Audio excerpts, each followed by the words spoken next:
The diplomatic quarters aboard the United Earth defense vessel Tenacity had never felt so tense. Admiral James Reed stood before the alien delegation, his weathered face revealing nothing of the fury that churned within him. Behind him, displayed, on the primary screen, was footage of the latest unprovoked attack on a human colony.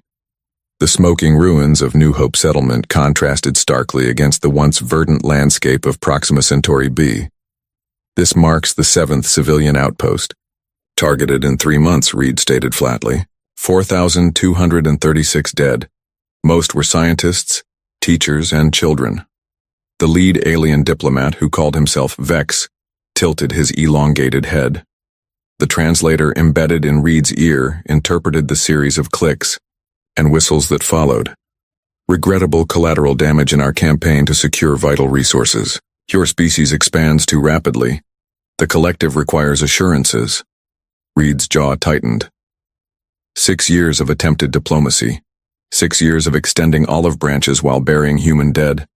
6 years of restraint. I've been authorized to deliver Earth's final communication regarding these hostilities, Reed said, handing over a simple data crystal. This comes directly from the United Earth Council. Vex took the crystal between 3 spindly fingers, his faceted eyes revealing nothing. More proposals for territorial concessions? No, Reed replied. A warning. 3 weeks later, Commander Lisa Wilson stood on the observation deck of Orbital Station Europa 9, gazing down at the blue marble of Earth. Her second-in-command, Tom Garcia, joined her silently. Did you review the latest intelligence? Wilson asked without turning. Garcia nodded grimly. The collective has dismissed our warning. 3 more colony ships were hit near Tau Ceti. Total casualties unknown, but estimated at 5,000 plus. Wilson closed her eyes briefly. And the Council's response? Protocol Omega has been authorized. All diplomatic channels are being severed as we speak. We're going to war. Real war. The silence between them stretched uncomfortably. They think we've been fighting all this time, Wilson finally said. They have no idea. How could they? Garcia replied. They've never encountered humans before. They don't understand what's in our history books. Wilson turned to face her second-in-command. Release the archives. All of them. Earth history. Unredacted. Military tactics from every human conflict. Psychological warfare manuals. Everything we've kept classified since first contact. And the restrictions on our weapon systems? Lifted as of 600 tomorrow. Inform the fleet. On the collective mothership, Supreme Commander Drex reviewed the strange data packets that had begun flooding their communication channels. Historical records from the human homeworld, stretching back thousands of years. Why would they send us this? He asked the intelligence officer beside him. Unknown, Supreme Commander. Perhaps it is meant to intimidate us with their longevity as a species. Drex scrolled through the records.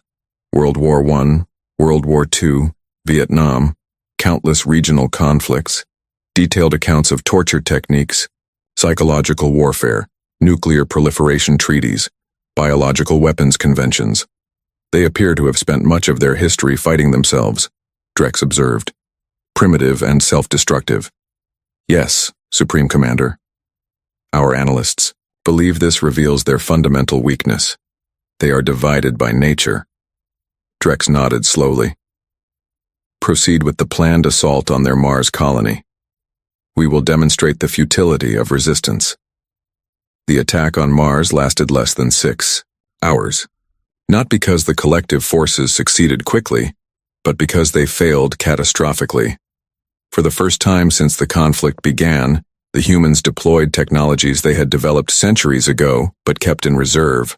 Autonomous drone, swarms with battlefield learning algorithms, sonic disruptors that exploited the unique vulnerabilities of collective neural physiology, kinetic bombardment systems that struck with the force of small nuclear weapons without the radiation. Worst of all were the psychological tactics. The humans no longer attempted to communicate during battle or offer surrender terms. They fought, in eerie silence, with ruthless efficiency that left no survivors. By the time Drex received the full report, 3 more collective outposts had fallen. Impossible, he whispered, staring at the casualty figures. They were primitives just days ago. His intelligence officer looked shaken.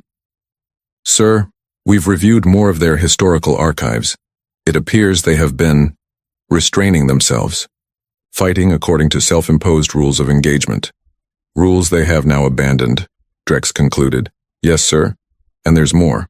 Their technological capabilities far exceed what they've been utilizing. They've had planet-killing weapons for centuries, but have kept them locked away under something called ethical protocols. A cold dread settled over Drex. Are you suggesting they've been playing with us? Not playing, sir. According to our cultural analysts, they've been attempting to behave civilized. It's a concept that appears repeatedly in their communications. They limited their responses to match our level of aggression, hoping to establish peaceful relations. And now they've stopped trying to be civilized. Admiral Reed stood on the bridge of the Tenacity, watching the tactical display as Earth forces systematically dismantled the collective fleet. No prisoners were taken, no quarters given. The efficiency was terrifying even to him. Incoming communication from the collective flagship, his communications officer announced. Reed nodded. On screen, Vex appeared, his normally iridescent skin now pale. What have you become? He asked. Nothing, Reed replied calmly. This is what we've always been, what we've spent centuries trying not to be. You mistook civilization for weakness, restraint for inability. We wish to discuss terms of surrender, Vex said hurriedly. Reed allowed himself a small, grim smile. The time for diplomatic solutions has passed. You should have paid attention to our warning. Your message contained only 5 words, Vex protested. 5 words you should have heeded. Reed leaned forward slightly. Humans invented war. Don't remind us. The screen went dark as Reed severed the connection. Humanity had tried peace. They had extended their hands in friendship and received back only the bodies of their dead. Now the galaxy would learn why, throughout their bloody history, humans had worked so hard to constrain themselves. Because when humans stopped acting civilized, they remembered they were apex predators, forged in the crucible of their own violence. And the stars themselves would tremble.